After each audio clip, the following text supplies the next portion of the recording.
अब में से किसी ने चंदा दिया हो तो रसीद लेकर आ जाए भाई यहाँ पे बीच में। आपका कौन सा पैसा चोरी हुआ है, जरा रसीद लेकर आ जाओ जितने खड़े हो यहाँ पे। और विपक्ष का ये आचरण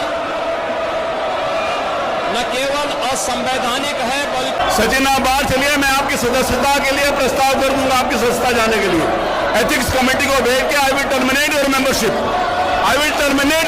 अब चलिए यहाँ से बात। ನಮಸ್ಕಾರ, ಆದಾಬ್, ಜೈ ಭೀಮ್. ನಾನು ನಿಮ್ಮ ಭಾಗ್ಯನಾರಾಯಣ ಬೊಗ್ಗವರಪು. ನೀವು ನೋಡ್ತಾ ಇದ್ದೀರಿ ಸುದ್ದಿ ಸರ್ಕಲ್.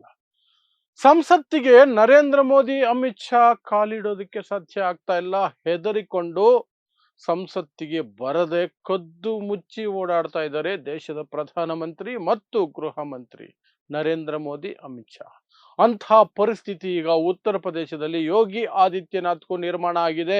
ಯೋಗಿ ಆದಿತ್ಯನಾಥರನ್ನ ಸದನದಲ್ಲಿ ಮಾತಾಡೋದಕ್ಕೆ ವಿಪಕ್ಷಗಳು ಬಿಡ್ತಾ ಇಲ್ಲ. ಅದರಲ್ಲೂ ವಿಶೇಷವಾಗಿ ಸಮಾಜವಾದಿ ಪಕ್ಷದ ಶಾಸಕರು ಯೋಗಿ ಆದಿತ್ಯನಾಥ್ ಮಾತಾಡೋದಕ್ಕೆ ಬಿಡಲ್ಲ. ಇದು ಚಂದಾ ಚೋರಿ ಸರ್ಕಾರ, ರಾಮನ ಹುಂಡಿ ಲೂಟಿ ಮಾಡಿದ ಸರ್ಕಾರ, ಪೇಪರ್ ಲೀಕ್ ಸರ್ಕಾರ, ಯುವ ಜನತೆಯ ಮೇಲೆ ಕ್ರೌರ್ಯ ಮೆರೆಯುವ ಸರ್ಕಾರ. ಇದಕ್ಕೆ ಅಸ್ತಿತ್ವದಲ್ಲಿರೋದಕ್ಕೆ ಯಾವ ನೈತಿಕತೆನೂ ಇಲ್ಲ. ನಾವು ಸದನವನ್ನ ನಡೆಯಕ್ಕೆ ಬಿಡಲ್ಲ ಅಂತ ಸಮಾಜವಾದಿ ಪಕ್ಷದವರು ಪಟ್ಟು ಹಿಡಿದು, ಸಂಖ್ಯೆಗಳು ತುಂಬಾ ಕಡಿಮೆಯಲ್ಲಿರೋದು, ಹೇಳ್ತೀನಿ ಏನೇನ್ ಸಂಖ್ಯೆ ಇದೆ ಅಂತ, ಆದರೂ ಸಹ ಯೋಗಿ ಆದಿತ್ಯನಾಥ್ಗೆ ಭಾಷಣ ಮಾಡೋದಕ್ಕೆ ಬಿಡಲಿಲ್ಲ. ಯೋಗಿ ಆದಿತ್ಯನಾಥ್ ಕೊನೆಗೆ ಮಾತು ನಿಲ್ಲಿಸಿ ಸದನದಿಂದ ಓಡಿ ಹೋಗಬೇಕಾಯಿತು. और विपक्ष का ये आचरण न केवल असंवैधानिक है बल्कि सर्वनागरिक मूल्यों पर जिन लोगों का विश्वास नहीं है, वे लोग लगातार उन सभी संस्थाओं को जो संसदीय लोकतंत्र को पुष्ट करते हैं उनकी अवमानना और उनका अपमान करते.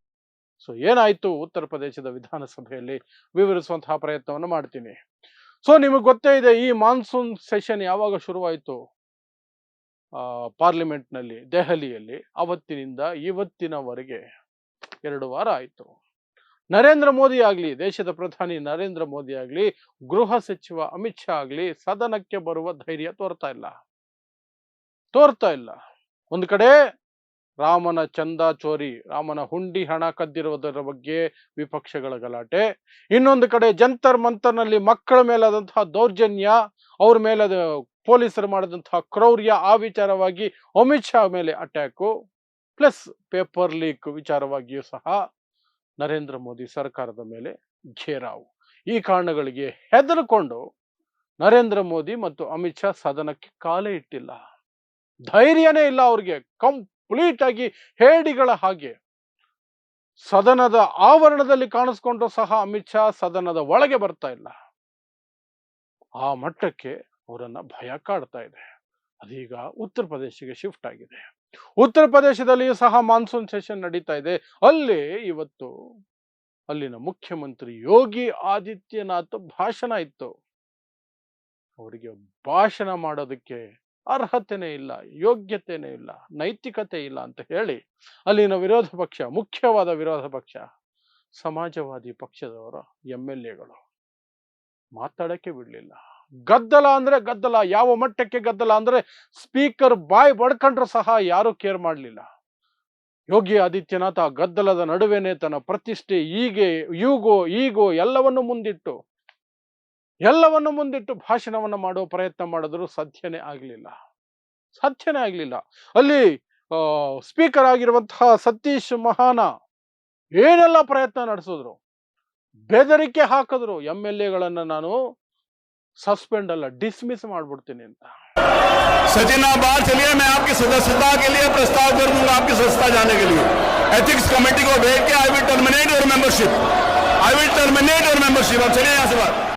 ಅಂದ್ರೆ ನಿಮ್ಮ MLA ಸ್ಥಾನನೇ ಕಿತ್ಕೊಂಡ್ಬಿಡ್ತೀನಿ ಅಂತ ಎದುರಿಸಿದ್ರು ಸಹ ನೋ, ವಿ ಡೋಂಟ್ ಕೇರ್, ನಾವು ಹೆದರಲ್ಲ ಅಂತ ಘೋಷಣೆಗಳು, ಚಂದಾ ಚೋರಿ ಘೋಷಣೆಗಳು, ಪೇಪರ್ ಲೀಕ್ ಘೋಷಣೆಗಳು. UP ಸರ್ಕಾರ ದೌರ್ಜನ್ಯ ಸಿಗ್ತಾ ಇದೆ ಯುವ ಜನತೆ ಮೇಲೆ, ಜೆನ್ಸಿ ಮೇಲೆ, ಅದರ ವಿರುದ್ಧ ಘೋಷಣೆಗಳು. ಸದನದ ಬಾವಿಗೆ ಇಳಿದ್ರು, ಅಲ್ಲಿ ಗಲಾಟೆ, ಮಾತಾಡಕ್ ಬಿಡ್ಲಿಲ್ಲ. ಸ್ಪೀಕರ್ ಏನೆಲ್ಲ ಪ್ರಯತ್ನ ಪಟ್ಟರು, ಬೆದರಿಕೆ ಹಾಕಿದ್ರು, ಮಾರ್ಷಲ್ಗಳನ್ನ ಕರೆಸಿ ಹೊರಗಡೆ ಹಾಕು ಅಂದ್ರು. ಅಷ್ಟು ಜನರನ್ನ ಹಾಕಕ್ಕಾಗಲ್ಲ. 100+. ಏನು ಮಾಡಿದ್ರು ಬಗ್ಲಿಲ್ಲ, ಏನು ಮಾಡಿದ್ರು ಬಗ್ಲಿಲ್ಲ. ಆದ್ರೆ ಆಶ್ಚರ್ಯದ ಸಂಗತಿ ಏನು ಗೊತ್ತಾ, ಅಲ್ಲಿನ ನಂಬರ್ಸ್ ಅನ್ನ ನೋಡಿದ್ರೆ ನಿಮ್ಗೆ ಆಶ್ಚರ್ಯ ಆಗುತ್ತೆ. ಪ್ರತಿಪಕ್ಷಗಳ ಸಂಖ್ಯೆ ಎಷ್ಟು ಸಣ್ಣದಿದೆ ಅಲ್ಲಿರುವಂತಹದ್ದು. ಬಿಜೆಪಿ MLAಗಳೇ 257, 403ರಲ್ಲಿ 257. ಅದರ ಮಿತ್ರ ಪಕ್ಷಗಳು ಸೇರಿ NDA 290. ಇನ್ನು 100+ ಮಾತ್ರ ವಿಪಕ್ಷ. 290 ವರ್ಸಸ್ 100. ಆ 100 ಈ 290 ಜನರನ್ನ ಮಿಸ್ ಕಾಡೋದಕ್ಕೆ ಬಿಡ್ತಾ ಇಲ್ಲ, ಮಾತಾಡೋಕೆ ಬಿಡ್ತಾ ಇಲ್ಲ. ಯೋಗಿ ಆದಿತ್ಯನಾಥ್ ಮಾತಾಡೋಕ್ಕೂ ಬಿಡ್ತಾ ಇಲ್ಲ. ಯೋಗಿ ಆದಿತ್ಯನಾಥ್ ಏನೆಲ್ಲ ಡೈಲಾಗ್ಗಳನ್ನು ಹೊಡೆಯೋ ಪ್ರಯತ್ನ ಮಾಡಿದ್ರು. ಇದು ಬೇಜವಾಬ್ದಾರಿತನ, ಸದನಕ್ಕೆ ಅವಮಾನ, ನಿಮ್ಮ ಮೇಲೆ ಕ್ರಮ ಆಗುತ್ತೆ, ಏನಾದ್ರೂ ಮಾತಾಡಿ. ಬಗ್ಲಿಲ್ಲ. ಬಗ್ಗಲ್ಲ ಅಂದ್ರೆ ಬಗ್ಗಲ್ಲ, ನಾವು ಬಿಡಲ್ಲ ಅಂದ್ರೆ ಬಿಡಲ್ಲ. ನೀವು ಮಾತಾಡೋದಕ್ಕೆ ನಿಮಗೆ ನೈತಿಕತೆನೇ ಇಲ್ಲ. ರಾಮನ ಹುಂಡಿಯನ್ನು ಕದ್ದಿದಿರಲ್ಲ, ಅದಕ್ಕೆ ಬದಲು ಉತ್ತರ ಕೊಡಿ. ಪೇಪರ್ ಲೀಕಿಂದ ಮಕ್ಕಳು ಸತ್ತೋಗಿದಾರಲ್ಲ, ಅದಕ್ಕೆ ಉತ್ತರ ಕೊಡಿ. ಮಕ್ಕಳ ಮೇಲೆ ದೌರ್ಜನ್ಯ ಎಸಗಿದಿರಲ್ಲ, ಅದಕ್ಕೆ ಉತ್ತರ ಕೊಡಿ ಅಂತ ಪ್ರತಿಪಕ್ಷಗಳು ಗಟ್ಟಿಯಾಗಿ ಕೂತರು. ಆದ್ರೆ ಈ ಸ್ಪೀಕರು ಮತ್ತೆ ಮುಖ್ಯಮಂತ್ರಿ ಈ ಹಿಂದೆ ಏನೆಲ್ಲ ಮಾತಾಡಿದ್ರು ಗೊತ್ತಾ? ಏನೆಲ್ಲ ಮಾತಾಡಿದ್ರು. ವಿಪಕ್ಷವನ್ನ, ಅದರ ಸೋಲುಗಳನ್ನ, ಅವರ ಸಂಖ್ಯೆಯನ್ನು ಇಟ್ಕೊಂಡು ಸಿಕ್ಕಾಪಟ್ಟೆ ಲೇವಡಿಯನ್ನ ಮಾಡಿದ್ರು. ಈ ಸ್ಪೀಕರ್ ಅಂತೂ ಎಂಥ ನೀಚ ಮನಸ್ಥಿತಿಯ ವ್ಯಕ್ತಿ ಅಂದ್ರೆ, ಸದನದ ಸ್ಪೀಕರ್ ಸೀಟ್ ನಲ್ಲಿ ಕೂತ್ಕೊಂಡು ಅಲ್ಲಿ ಹಿಂದೂ ಮುಸ್ಲಿಂ ಮಾಡುವಂತಹ ಪ್ರಯತ್ನ ಮಾಡುವಂತಹ ವ್ಯಕ್ತಿ. ರಾಮ ಮಂದಿರದ ಹುಂಡಿ ಹಣದ ಬಗ್ಗೆ ಸಮಾಜವಾದಿ ಪಕ್ಷದ MLAಗಳು, ಮುಸ್ಲಿಂ MLAಗಳು ಸಹ ಸೇರಿ ಪ್ರತಿಭಟನೆ ಮಾಡ್ತಾ ಇದ್ರೆ, ಈ ಮತಾಂಧ ಸ್ಪೀಕರ್ ಹೇಳಿದ್ದೇನು ಗೊತ್ತಾ? ಮುಸ್ಲಿಂ MLAಗಳು ಯಾಕೆ ಗಲಾಟೆ ಮಾಡ್ತಿದ್ದೀರಿ? ನಿಮಗೂ ರಾಮ ಮಂದಿರಕ್ಕೂ ಏನ್ ಸಂಬಂಧ? ನೀವು ರಾಮ ಮಂದಿರಕ್ಕೆ ದೇಣಿಗೆ ಕೊಟ್ಟಿದ್ದೀರಾ? ರಸೀದಿ ತಗೊಂಡ್ ಬನ್ನಿ ನೋಡ್ತೀನಿ ಅಂತಾರೆ. शुहैब अंसारी साहब राम मंदिर की बात कर रहे, अच्छा लग रहा है कि उमर अली भाई भी राम मंदिर की बात कर रहे। मुझे और अच्छा लग रहा है कि शाहिद मंजूर साहब भी राम मंदिर की बात कर रहे हैं। इन्होंने शुरुआत से लेकर आखिर तक सिर्फ राम मंदिर का विरोध किया। अब में से किसी ने चंदा दिया हो तो रसीद लेकर आ जाए भाई यहाँ पे बीच में। आप लोगों में से किसी ने कोई चंदा दिया हो तो रसीद लेकर आ जाओ भाई, यहाँ जरा देखे तो सही आपका कौन सा पैसा चोरी हुआ है, जरा रसीद लेकर आ जाओ जितने खड़े हो यहाँ। ಅಂದ್ರೆ ಅನ್ಯಾಯ ನಡೆದ್ರೆ ಪ್ರಶ್ನೆ ಮಾಡೋದಕ್ಕೂ ಧರ್ಮ ಅಡ್ಡ ಬರುತ್ತೆ. ಪ್ಲಸ್ ಚಂದ ಕೊಟ್ಟಿರೋರು ಮಾತ್ರ ಪ್ರತಿಭಟನೆ ಮಾಡಬೇಕು, ಸಂಬಂಧಪಟ್ಟವ್ರು ಮಾತ್ರ ಪ್ರತಿಭಟನೆ ಮಾಡ್ಬೇಕಂತೆ. ಎಂಥ ನೀಚತನದಲ್ಲಿ ಮುಳುಗಿರುವಂತಹ ವ್ಯಕ್ತಿಗಳು ಇವ್ರು ನೋಡಿ. ಅದೇ ರೀತಿ ಯೋಗಿ ಆದಿತ್ಯನಾಥ್ ಅಷ್ಟೇನೆ. ಏನು ಮಾಡಕ್ಕಾಗಲ್ಲ ನಮ್ಮ ಸರ್ಕಾರವನ್ನ, ನೀವಿರೋದೇ 4 ಜನ 5 ಜನ ಅನ್ನೋ ರೀತಿಯಲ್ಲಿ ಮಾತಾಡ್ಕೊಂಡು ಡೈಲಾಗ್ ಹೊಡಿತಾ ಇದ್ದಂತಹ ವ್ಯಕ್ತಿ ಇವತ್ತು ಏನು ಮಾಡಿದ್ರು ಯೋಗಿ ಆದಿತ್ಯನಾಥ್ಗೆ ಮಾತು ಮುಂದುವರ್ಸೋದಕ್ಕೆ ಸಾಧ್ಯನೇ ಆಗ್ಲಿಲ್ಲ. ಕೊನೆಗೆ ಮಾತನ್ನ ಮೊಟಕುಗೊಳಿಸಿ ಸದನದಿಂದ ಓಡಿ ಹೋಗಬೇಕಾಯ್ತು.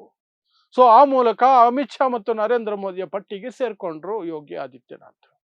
ಅದರ ಪ್ರತಿಭಟನೆಗಳು ಮಾತ್ರ ವಿಪಕ್ಷಗಳು ಬಿಡ್ತಾನೆ ಇಲ್ಲ, ನಿರಂತರವಾಗಿ ಗಲಾಟೆ ಮಾಡ್ತಾ ಇದ್ದಾರೆ ಸದನದಲ್ಲಿ. ಇಲ್ಲಿ ಪ್ರತಿಭಟನೆಗಳು, ಉತ್ತರ ಪ್ರದೇಶದ ವಿಧಾನಸಭೆಯಲ್ಲಿ ಅಲ್ಲೂ ಪ್ರತಿಭಟನೆಗಳು. ಎಲ್ಲರೂ ಅನ್ಕೊಳ್ತಾ ಇದ್ದಿದ್ದು TMC ಪಕ್ಷವನ್ನ ಸರ್ವನಾಶ ಮಾಡಿದ್ದಾಯ್ತು, ಶಿವಸೇನೆಯನ್ನ ಮೊದಲು ನಾಶ ಮಾಡಿ ಉದ್ಧವ್ ಠಾಕ್ರೆನೇ ಆಚೆ ಹಾಕಿದ್ದಾಯ್ತು. ಆ ನಂತರ ಉದ್ಧವ್ ಠಾಕ್ರೆ ಏನೋ ಮಾಡಿ ಮತ್ತೆ ವಾಪಸ್ ಬರುವ ರೀತಿಯಲ್ಲಿ ಅವರ ಪಕ್ಷದ ಮೂಲಕ 9 ಜನ ಸಂಸದರನ್ನ ಗೆಲ್ಲಿಸ್ಕೊಂಡು ಬಂದ್ರೆ ಅದರಲ್ಲಿ 6 ಜನನ ಕಿತ್ಕೊಂಡ್ರು. ಏನೆಲ್ಲ ಸರ್ಕಸ್ಗಳು ನಡೆಸ್ತಾ ಇದ್ರು ಆಲ್ ಓವರ್ ಇಂಡಿಯಾ 2/3 ಮೆಜಾರಿಟಿ ಪಡ್ಕೊಳ್ಳೋದಕ್ಕೆ. ಆ ಸಂದರ್ಭದಲ್ಲಿ ಸಮಾಜವಾದಿ ಪಕ್ಷದಲ್ಲಿರುವ 37 ಜನ ಸಂಸದರೇನಿದ್ದಾರೆ ಅದರಲ್ಲಿ 26 ಜನರನ್ನ ಕಿತ್ಕೊಂಡ್ಬಿಡ್ತಾರೆ ಬಿಜೆಪಿಯವರು. ಎಲ್ರನ್ನು ಹೆದರ್ಸಿಟ್ಟಿದ್ದಾರೆ, ಎಲ್ರನ್ನು ಲೆಕ್ಕಾಚಾರದಲ್ಲಿ ತಮ್ಮ ಹತೋಟಿಗೆ ತಗೊಂಡ್ಬಿಟ್ಟಿದ್ದಾರೆ ಅಂತ ಮಾತುಗಳು ಕೇಳಿ ಬರ್ತಾ ಇತ್ತು.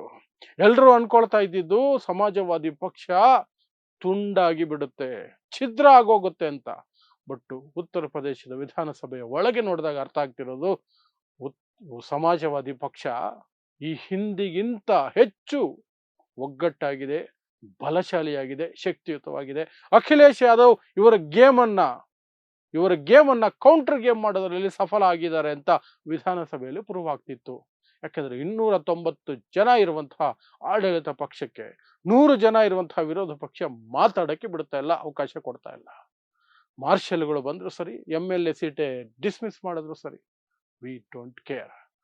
ನಮಗೆ ಇಲ್ಲಿ ಆಗ್ತಿರುವ ಅನ್ಯಾಯಗಳಿಗೆ ಉತ್ತರ ಬೇಕು.